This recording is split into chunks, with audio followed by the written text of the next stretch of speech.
involved, so in this all three regular lines are disrupted. It's something like this tripod fracture. Next, question number 20.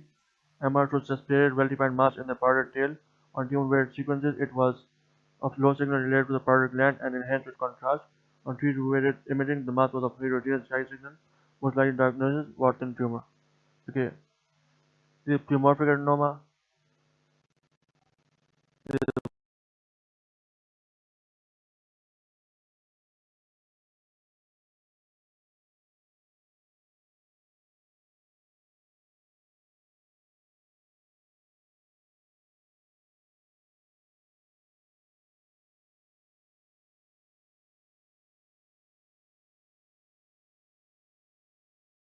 Warthin tumor.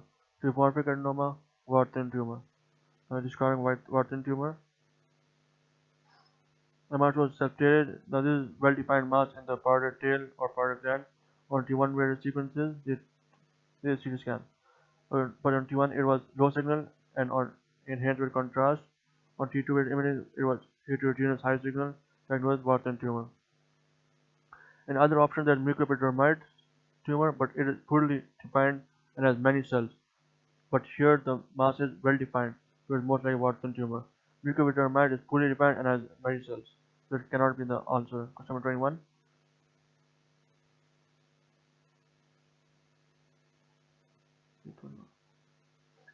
Painless mastoid swelling, mixed hearing loss, CT scan shows coarsening of the trabeculate with cortical expansion and thickening, most likely diagnosed Baker's disease. Remember here, coarsening of the trabeculate with cortical expansion and thickening, this is typical of Baker's disease. Coarsening of the trabeculate means Baker's disease. Coarsening of the trabeculate means Baker's disease. Coarsening of the trabeculate diagnosed Baker's disease. Question 22. Diagnosis of corticular autosclerosis was postulated. What classical finding would you expect to see on CT? A ring of low density around the cochlea. Look here, this is cochlear autosclerosis. Can you see here? This is the cochlea, and there is low density around the cochlea on CT scan. Cochlea, low density around this cochlea. This is cochlear autosclerosis. This is its described here. Diagnosis of cochlear autosclerosis. What classical finding on CT? A ring of low density around the cochlea. A ring of low density around the cochlea. Okay.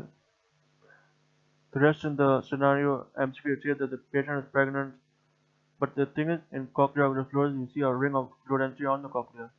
Ring of low density around cochlea. Next, question number 23. Okay. Question 23. Imaging lesion in the cerebral pontine crystalline with low T1 and high T2 signal similar to that of CSF. Here was high signal on flare sequences. What is the most likely diagnosed? Epidermoid. On flare, it means fluid attenuated inverted recovery. It means water suppressed, and arachnoid will show low signal, but this shows high signal on flare. So diagnose epidermoids. Again, this epidermoid, T1 high and T2 CSF like signal. The arachnoids T1 arachnoid and T2 arachnoid CSF like signal. They say that on high signal on flare, so diagnose epidermoids.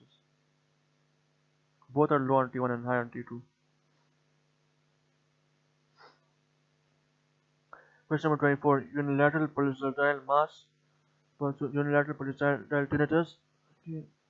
CT scan shows tubular mass crossing the middle ear cavity from posterior to anterior. There is a large inferior tympanic nucleus, most likely diagnosed aberrant internal carotid artery. Okay, unilateral pulsatile tinnitus. CT scan shows a tubular mass that is crossing the middle ear from posterior to anterior. That enlarged inferior tympanic nucleus, inferior tympanic nucleus. Diagnosis: aberrant internal carotid artery.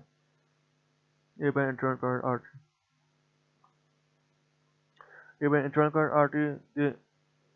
Okay, this is something else. This is enlarged jugular bulb. The enlarged jugular bulb. And then this is longitudinal versus transverse temporal fracture.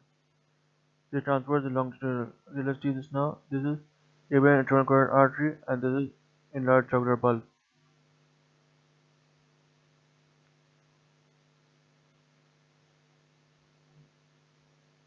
The longitudinal fracture is the transverse fracture of the British part of temporal bone.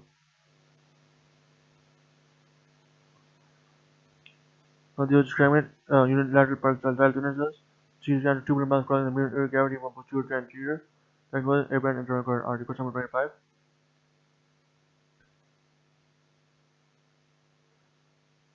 This is just anatomy, normal anatomy. This is jugular bulb, this is the middle ear cavity, and this is the carotid canal. Jugular bulb, carotid canal. So this is enlarged jugular bulb, then jugular or glomus jugular.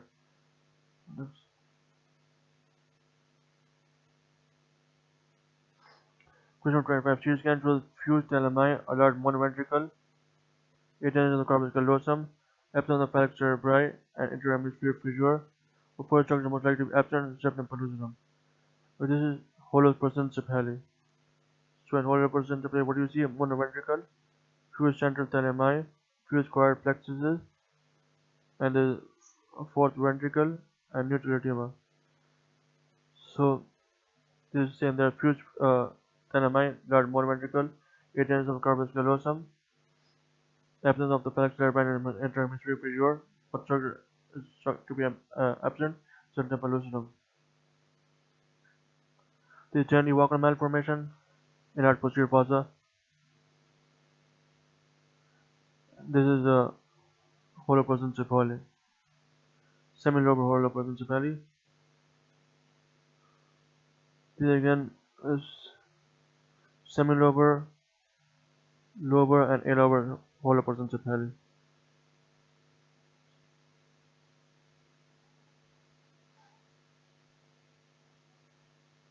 The heterotopia is the hydranencephaly.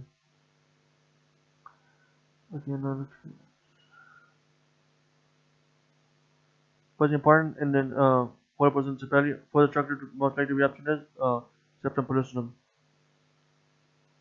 In all of them, septum pellucidum is absent. Next, again, hollow person cephali. Question 26. A 14-year-old boy with recurrent fits in birth, MI shows T2 weird images that is very form, low signal intensity changes with associated atrophy affecting the left occipital lobe. On T1 weird contrast enhanced images, there is enhancement of the left meninges. What other features likely on MRI? Ipsilateral enlargement of the choroid plexus. This is Sturge-Weber syndrome. There is clarified low signal intensity changes with associated atrophy affecting the occipital lobe. On T1 weird contrast enhanced images, there is enhancement of left meninges. Like the other feature, ipsilateral enlargement of the choroid plexus. Ipsilateral enlargement of the choroid plexus.